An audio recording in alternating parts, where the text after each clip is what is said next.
Hello শিক্ষার্থী বন্ধুরা, যারা নাকি 2024 সালে এসএসসি পরীক্ষা দিয়েছো, সো কিভাবে তোমরা তোমাদের রেজাল্টটি বের করবে একদম মার্কশিট সহকারে। সো তিনটি উপায় আমি কিন্তু দেখাবো, অর্থাৎ দুটি ওয়েবসাইটের মাধ্যমে এবং সর্বশেষ এসএমএস এর মাধ্যমে। সো সকল মাধ্যমে কিন্তু তোমাদের রেজাল্ট বের করতে পারবে একদম মার্কশিট সহকারে। দেখতে পাচ্ছ প্রথম নাম্বার যে ওয়েবসাইট আছে এটি হলো eboresult.com। সো সিম্পলি এই ওয়েবসাইটটিতে ভিজিট করার পরে আমি ভিডিও ডিসক্রিপশন দিয়ে দিয়েছি, এখানে প্রথমে ক্লিক করবে। ক্লিক করার পরে তোমরা আর কি যেই রেজাল্টটি দেখবে সেটি চুজ করে দেবে। এখান থেকে কিন্তু জিএসসি, এসএসসি, এইচএসসি সব দেখা যাবে। তো আমি এসএসসি সিলেক্ট করে দিলাম, তারপরে ইয়ার অর্থাৎ তোমরা যত সালে পরীক্ষা দিয়েছো সেই ইয়ারটি এখানে চুজ করে দেবে। সো 24 দিয়ে দেবে। আমি জাস্ট 2019 দিয়ে দেখাবো, যেহেতু আমি 2019 সালে পরীক্ষা দিয়েছি। তোমরা অবশ্যই 24 দিয়ে দেবে। এরপর হলো বোর্ড, তোমরা যে বোর্ডে পরীক্ষা দিয়েছো সেটি দেবে। দেখো এখানে সকল বোর্ড কিন্তু আছে, কুমিল্লা, ঢাকা, দিনাজপুর, যশোর, অর্থাৎ তোমরা যে বোর্ডে সেটি দিয়ে দেবে। তো আমি ঢাকা দিয়ে দিলাম, যেহেতু আমি ঢাকা বোর্ডে পরীক্ষা দিয়েছিলাম। তো তারপরে টাইপ অফ রেজাল্ট। সো এখানে দেখো অনেক ধরনের অপশন আসবে। এখানে প্রথম নাম্বার অপশনে তোমরা ক্লিক করবে তোমার রেজাল্টে দেখার জন্য। তোমরা চাইলে কিন্তু তোমাদের স্কুলের, সেন্টারের, ডিস্ট্রিক্টের এবং ঢাকা বোর্ডের বা সম্পূর্ণ পুরো বাংলাদেশের রেজাল্টে দেখতে পারবে। সো তোমাদের রেজাল্ট দেখার জন্য সিম্পলি ইন্ডিভিজুয়াল রেজাল্টে ক্লিক করবে, অর্থাৎ 1 নম্বর অপশন। এরপর রোল নাম্বার দিয়ে দিবে, তোমাদের অ্যাডমিট কার্ডে যে রোল নাম্বার থাকবে। সো আমি আমার রোল নাম্বারটি দিয়ে দিলাম। এরপর রেজিস্ট্রেশন নাম্বার, এটি অপশনাল, দিলেও সমস্যা নেই, না দিলেও সমস্যা নেই। তারপর আমি দিয়ে দিচ্ছি।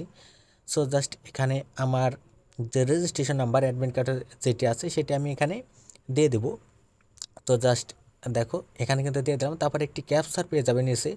এখানে যেই সংখ্যা থাকবে সেটি কিন্তু এই নিচের ফাঁকা করে নামাতে হবে। এখানে হবে আছে 2676। সো জাস্ট তারপরে আমি যদি ভিউ রেজাল্টে ক্লিক করি, সঙ্গে সঙ্গে একদম মার্কশিট সহকারে কিন্তু চলে আসবে। দেখো আমার নাম, আমি কোন সাবজেক্টে কত পেয়েছি, আমার স্কুলের নাম, সো সকল কিছু কিন্তু চলে আসছে। এবং আমার যে এক্সামের যে বিষয়টা আর কি, A to Z যা যা দরকার একদম মার্কশিট সহকারে কিন্তু চলে এসেছে। আমি কোন বোর্ড থেকে পরীক্ষা দিয়েছি সেটি সহ এভাবে কিন্তু তোমরা এই ওয়েবসাইটের মাধ্যমে বের করতে পারবে। সো তারপর যদি আমি দ্বিতীয় নাম্বার ওয়েবসাইটটিতে যাই, সো এখানে প্রথম নাম্বার অপশানে তোমরা এসএসসি সিলেক্ট করে দেবে, এসএসসি দাখিল সিলেক্ট করে দেবে। যারা নাকি ভোকেশনাল তারা ভোকেশনাল সিলেক্ট করে দেবে। তো আমি দাখিল সিলেক্ট করে দিচ্ছি। এরপর ইয়ারে অবশ্যই 2024 তোমরা দিয়ে দিবে। জাস্ট আমি সেই 19 দিয়ে দেখাচ্ছি, যেহেতু আমি 19 সালে পরীক্ষা দিয়েছিলাম। এরপর বোর্ড আমি ঢাকা দিয়ে দিলাম, তোমরা তোমাদের উপর দিয়ে দিবে যে বোর্ডে পরীক্ষা দিয়েছো।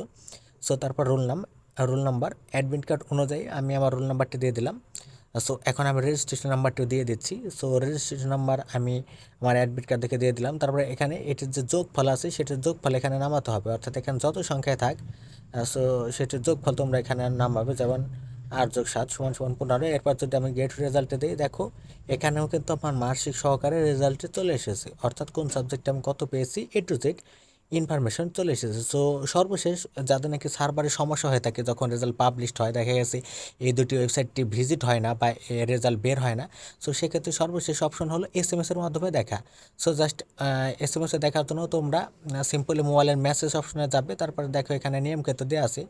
জাস্ট এক্সাম্পল হিসেবে আমি তোমাদেরকে নিচে বুঝিয়ে দিচ্ছি। এখানে সর্বপ্রথম তোমরা মেসেজ অপশনে যাওয়ার পরে তোমরা প্রথমে বড় হাতের লিখবে। জাস্ট দেখো এই যে নিয়মটি আমি মার্ক করে দিচ্ছি, বড় হাতে তোমরা লিখবে এসএসসি। জাস্ট প্রথমে এসএসসি লিখবে, তারপরে একটি স্পেস দিবে। তো স্পেস দেওয়ার পরে তোমাদের বোর্ডের প্রথম 3টি ওয়ার্ড লিখবে বড় হাতের, যেমন আমি ঢাকা বোর্ডের DHA দিয়ে দিলাম। এরপর তোমাদের রোল নাম্বার দিতে হবে। সো জাস্ট বোর্ডের যে প্রথম 3 ওয়ার্ড সেটি দেওয়ার পরে একটি স্পেস দিয়ে তোমরা রোল নাম্বার দেবে। তারপরে ইয়ার, অর্থাৎ কত সালে পরীক্ষা দিয়েছো, তো 2024 দিয়ে তারপর তোমরা সেন্ড করে দেবে 16222 নম্বরে। সো জাস্ট ৳2.5 মতো চার্জ কাটবে। সঙ্গে সঙ্গে মেসেজ দেওয়ার 5 সেকেন্ডের ভিতরে কিন্তু তোমাদের রেজাল্টে চলে আসবে। সো তোমরা যারা ওয়েবসাইটের মাধ্যমে দেখতে পারবে না, অনেক সার্ভার অনেক সময় ডাউন থাকে, সেক্ষেত্রে এই এসএমএস এর মাধ্যমে কিন্তু রেজাল্টটি বের করতে পারবে।